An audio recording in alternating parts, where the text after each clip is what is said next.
You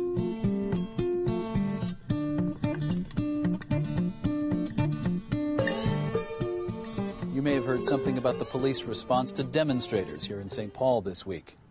Before the Republican convention or the demonstrations even began, there were law enforcement raids on protesters and activists. By far, most protesters were peaceful, but some demonstrators got rowdy and broke windows. Police responded with, among other things, tear gas and mass arrests. Among those arrested were journalists, including an Associated Press photographer, and Amy Goodman, host of the award-winning radio and TV news program Democracy Now! Goodman's arrest was caught on videotape, and it's touched off an intense debate about freedom of the press and the role of the police. So, Amy Goodman, how have you been holding up here? Well, Labor Day was quite a day of work. It was the first day of the Republican convention, so around 4 o'clock I was on the floor. Then I got a call on my cell phone that our reporters, our producers, Nicole, Salazar, and Sharif Kouddous, had been arrested and were bloodied by police covering a protest here in St. Paul. So you're inside the convention arena, center, on the floor of the convention floor. So you make a beeline out to find out what's going on with your producers. Yes, and we raced to the site where they were, Jackson and 7th in St. Paul. When we came, the police had really locked down the area. There was a long riot police line. I ran up to them, and I stopped and said, I want to talk to your commanding officer. 2 of our producers are inside. They've been arrested, and we need to have them released. They're accredited journalists, and I showed my accreditation as well. I mean, it wasn't seconds before they grabbed me and tossed me through the police line, pulled me through the police line. They twisted my arms back, and they forcibly put on those plastic, rigid cuffs that just dig into your wrists. They pushed me against a wall, and they pushed me down on the ground. I demanded to see our producers. I finally saw Sharif across the parking lot. This is one of the producers. One of our producers, and he was in handcuffs, his credentials in full view. I demanded to see Nicole. They brought me over to Sharif. I kept saying, we are journalists, we're fully credentialed.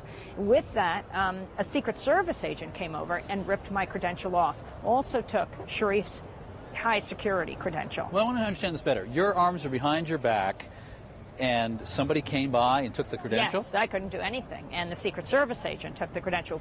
They put me on the police wagon, and Nicole was there, she too wearing her credential. And I asked Nicole what had happened. They had been at work. We work right by this space where the protest was. They heard a commotion, came downstairs, saw the police. She was filming with a video camera. It was a parking lot. The police came at her very fast, full riot gear, and they were saying, face on the ground, face on the ground. The police came at her. She was trapped. It's a parking lot. There were cars behind her, and she said, where can we go? Press, press.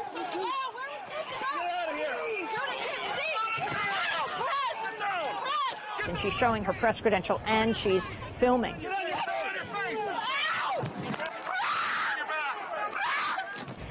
They take her down. She's on her stomach. They've got she didn't know if it was their boot or their knee between her shoulder blades. And another one, inexplicably, is pulling on her leg, and they're saying face on the ground. So her face is bloodied as she is pulled. That's what happened with the 2 of them. But we should point out the context of this. Thousands of people demonstrating here in the Twin Cities peacefully. However, there have been some people breaking windows. I think actually the window where you have your studio got broken the other day? The building. The building did. Yeah, the window was broken. I mean, I think the point here in this situation, when I arrived on the scene, police had secured the area. They were in total control. So when I came up, I was the only one in that line of police, and I was in front of them. And I was just saying, I want to talk to a commanding officer. I want my reporters, my producers released. Goodman's producers both face felony riot charges. Goodman herself was charged with interfering with a peace officer and misdemeanor obstruction of the legal process. Their attorneys are working to have the charges dropped.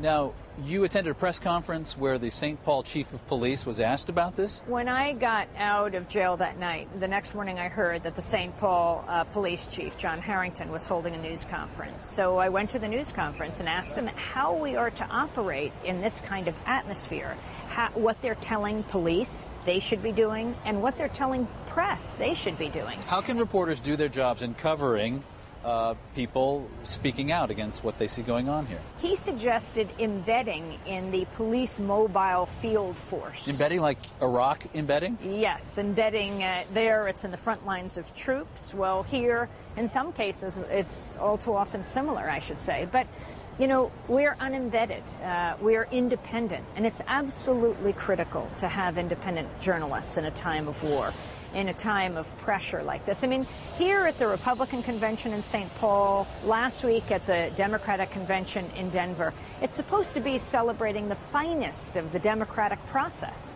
And instead, they're cracking down on the journalists, the watchdogs. You feel that's what's happening? You're not just sort of swept up in a bigger process? You think it's a crackdown? I think there are two things going on. Yes, I think there is a sweep, and there has to be a serious question asked about many of the peaceful protesters that were arrested. But also, we are so clearly marked that it is specifically not separating out journalists. It has not only been us. The day we arrived, 2 days before Labor Day, I got a text when I was at the airport that the police were raiding the Eyewitness Video Collective home. They had come into town. They're going to be documenting what happened at the Republican convention, and the police had surrounded the area. We raced there. The police were there. Eileen Clancy, the head of Eyewitness Video, was, along with others, in handcuffs in the backyard. What happened with Eileen Clancy and this group that are so well known, especially in New York, for documenting what happened at the Republican convention in 2004. Yeah, they train their cameras on police action in just the situation. Right. And here, I mean, there is a direct targeting that is going on. Because this incident you're talking about is before the convention has actually started. Oh, this is what is called a preemptive raid. You know, Tom Cruise, Minority Report, being arrested for pre-crimes? Yes, I remember that film. Before the crime happens. That's right. Well, this is a preemptive raid. And we saw the warrant, which, by the way, was for the house next door and not for theirs. But it said, among other things, hard drives, computers, cell phones. So they tossed the place. They're getting directions from higher up. And this idea of preemptive raids, preempting crimes. And what are the crimes? Eyewitnessing what the police are doing. Amy, what do you think the effect of these kind of actions can be? I think we're talking about a real chilling effect. People are afraid to go out. Is it worth it? I mean, people believe in the principle of bearing witness, but there is a limit. I mean, you don't want to be hurt. The police chief and the press conferences that have been held since we were arrested, they talk about, well, they're investigating whether to bring certain charges. I said, are you going to be investigating the police officers as well? Are you going to be investigating misconduct? It's not just about whether charges will be dropped against innocent people. It's about bringing charges against those who are abusing their power. You're making a lot of very interesting points. There's a quadrillion members of the media in the arena right now.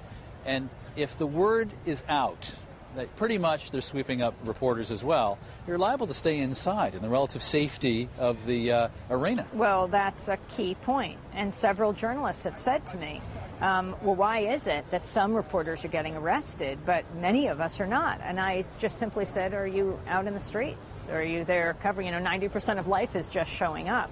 And it is our job to be there. Our coverage is called Breaking with Convention, War, Peace, and the Presidency, from the suites to the streets to the convention floor.